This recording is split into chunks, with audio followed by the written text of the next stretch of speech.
Once you've created your ideal outdoor space and chosen the perfect soil and grass for the area, how are you going to keep it looking its best? Follow these simple steps and keep a regular maintenance routine to avoid having a dull, weed-infested lawn ever again.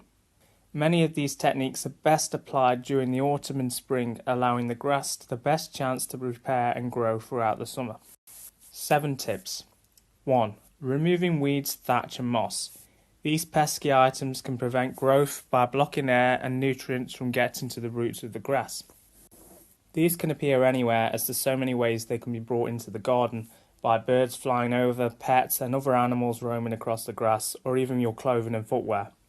Lawn weeds can grow as either seed heads or flowers, with a wide variety of types that are common in lawns. The easiest option to remove a weed is to actually pull the whole weed out itself, including the roots. This can be done by hand or using tools.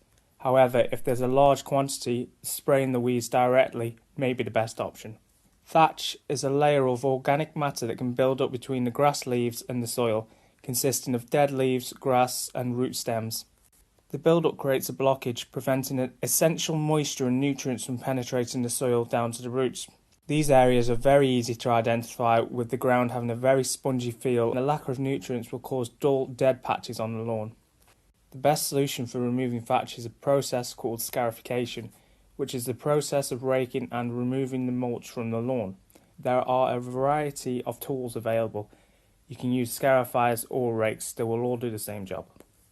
Moss is a non-flowering plant that causes the worst of lawn problems. They thrive in areas with excessive moisture, shade and low quality turf.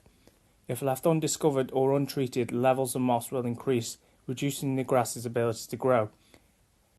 The initial conditions that allow for the development include shade, clay within the soil, poor drainage, high quantities of thatch, drought.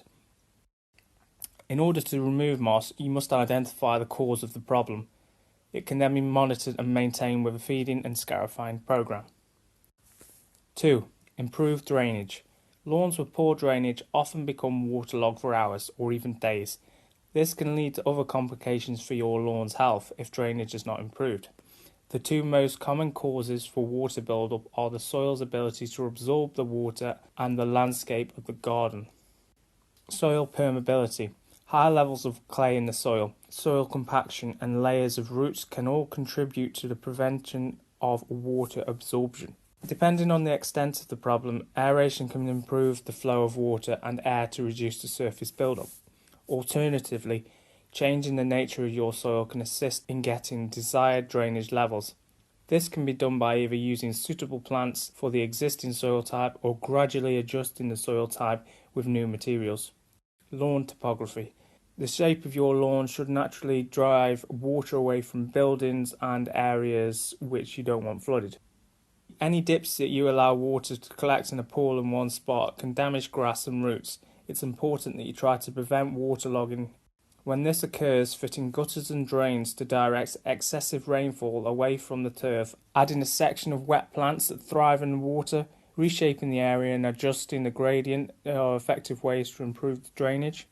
3. Aerate. The process allows a better penetration of air and water to the roots, which is essential for gaining the right nutrients to grow.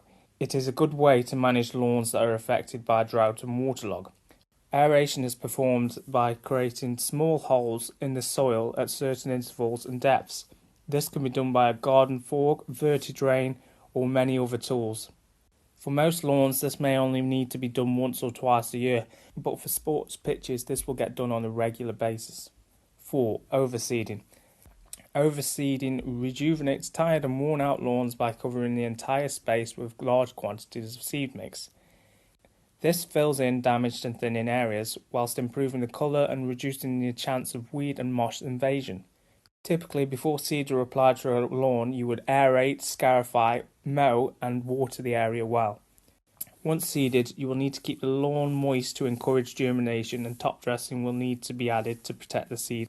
This can be performed annually to maintain a healthy lawn. 5. Mowing. When you're mowing your lawn, it's best to only remove 1/3 of grass at any one time, and you can learn more about that in this video here. How often you mow will completely depend on the time of the year and weather conditions. When the weather is colder, especially during frost, the amount of mowing required will be reduced. Summer mowing becomes more frequent. With the warmer weather, the grass will begin to grow quicker. Avoid mowing when the soils or grass are wet, as this can cause damage to the lawn and prevent healthy growth in the future. If you have a mower with a roller, the direction of mowing will need to be alternated each time, usually at a 45-degree angle. 6. Watering. Generally, it is advised to treat a lawn at least twice a year, once in the spring with nitrogen-rich lawn feed, and once in the autumn with a fertiliser with high levels of phosphate and potash and low levels of nitrogen. Along with feeding, watering is essential to all lawns. A lawn lacking in water will start to change colour and lose its spring, causing the grass to stay flat when walked on. The amounts and frequency of water will completely depend on the soil types, weather conditions and your location. The best time to water a lawn is in the cooler temperatures of the day, which is the morning or the evenings. 7. Top dressing. This is used to build up and improve the quality of the existing soil, providing additional drought resistance and drainage, whilst evening out any imperfections. As with all other maintenance, the soil type of your garden will need to be checked in order to get the correct materials and consistency when you're creating your top dressing, if you're creating your own. Using these 7 top tips to regularly check your lawn, along with removing any unwanted surface debris such as dead leaves and twigs, and cutting back areas that create excessive shade. So hopefully these 7 tips can help you keep your lawn or turfed area in the best possible condition. Thanks for watching, guys. Please like, comment, subscribe and look out for some future videos. We've got more coming.